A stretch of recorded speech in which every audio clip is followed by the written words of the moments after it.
What's up guys, Magic Knives here, and in today's video you're watching a new Airsoft review video, this time on the Evike CQB Airsoft Riot Shield. This is the dual handle version, and I'll explain more detail of why I chose this one over the cross arm one, but quite a different product that I'm used to reviewing. But the big reason why I got this was been running airsoft games at Soli, my local airsoft field or indoor airsoft field that I manage and run games and also get to play as well. This is for a new game mode that I've been hoping to add to our facility or for our CQB nights.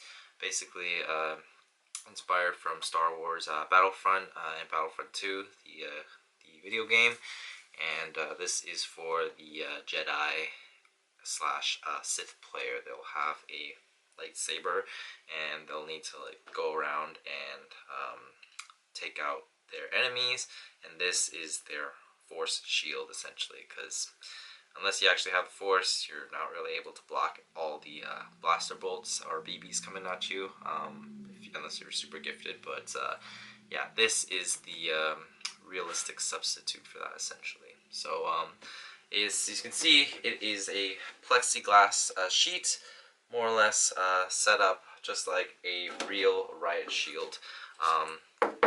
Very nice, good thickness to it, just to maximize its durability, and obviously has the large Evike logo on front of it, just so you don't forget who you got it from.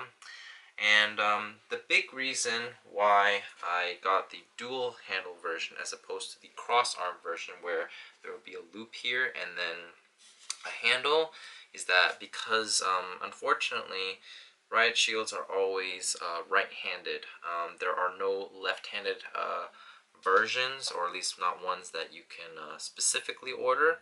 And I didn't want to leave out the lefties out there in the world, you know, especially for this type of game mode where I could have somebody who happens to be a left-hander, and then if I give them a right-handed version, well, obviously it's not going to work. So what I found with some YouTube videos that I came across from people that reviewed this, they actually got the dual handle version, and what's great is what they would do is they would grip right here and then use their elbow or arm to kind of lock it in, and that way it would stay nice and secure, and that way they could shield themselves. I tried that, didn't really work, or it did work a little bit, but it wasn't as stable as I would like it to be. But I instantly had an idea, and I had these prepared just in case I had the opportunity to come back to this project, because I've had this idea for a while, but I just, obviously, because these are not cheap, and since I had to order these from the States, there definitely was a hefty duty fee and wait time to get these. But all I had to do is I had these little arm straps saved up, which these are adjustable, but what's nice is I just create a little loop around one of the dual handles, and now I can just simply, when I'm putting this on, I can pull this over my elbow. So you want this over past your elbow, and then the left handle just is right above your elbow. And what's nice is once you're holding right here with your left hand as a right-hander, now the Riot shield, the left handle is sitting right on top of your left elbow, but the strap also keeps it in place. So even when I place it down like this, it's still hanging onto my arm, and that way I can still stay behind the shield, and it's acting like a makeshift arm. Well, it is basically an arm strap that's keeping it in place, much like how it would be if it was coming with a arm strap as opposed to a handle. Now, what's great is that I can just simply if I do have a left-handed player, I can simply remove the strap and just put it on the right handle instead, and that way they can still, as a left-hander, they can grip here, and then the strap would be looped around the right handle and over around their right bicep, or just above their the right elbow. So this is without a doubt the best way to go about getting one of these, or if you are a airsoft field looking to add one of these but just also want to accommodate for the left-handed players, because I mean, even though we live in a right-handed world, it is still important to me, in my opinion, to cater to the left-handers. But I really like the way this feels. It's not like super big, so it's not overpowering in a sense. Like when I'm standing right now, I have the top of the Riot shield just covering my forehead, and the bottom of the shield is right at my hip height. So if I'm standing like this, my legs are still vulnerable of getting shot.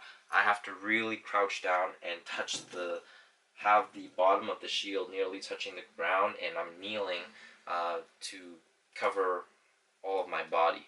So I'm going to be fully protected, but then I'm also not going to be able to be as mobile. So in order to have a balance of that, I am still going to have to keep this in front of me, and my legs below my knee would definitely still be vulnerable to getting shot. So at least with this size of a shield, I think it has just the right amount of balance of providing a level of fairness to airsoft facilities and stuff like that. Now, I still am personally not a fan of just having Riot shields at all airsoft fields. Like even at Soli, we don't allow airsoft Riot shields, or at least personal ones that are being used for gameplay.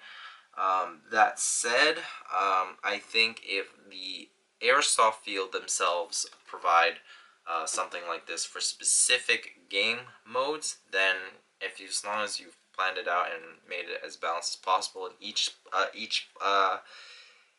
team has their designated Riot Shield player, then I think it would make more sense, and it's balanced, because yeah, it's part of the game, and you're not dealing with a lot of issues as far as causing arguments and getting away from the realism sense. I mean, at least when it's not based on Call of Duty reality with, Modern Warfare 2, Modern Warfare 3, having all these Riot shields that wouldn't stop a actual 5.56 or 7.62 round. But hey, it's Airsoft. We're here to just have fun. So let's just make sure we're making it fair for both sides when it comes to things like this. So one thing to note is that when you receive this, the handles will not be already assembled on the shield.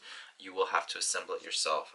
It will come with these little caps right at the front that you will have to screw them in, and then this little black cap at the front here, you just shove it right in, or if it doesn't fit right away, you might have to use a little hammer to hammer that in. Make sure it's really nice and tight, and then you are pretty much set to go. Other than that, guys, let me know what your thoughts are in the comments below, and hope to see you guys in my future videos, and until next time, peace out.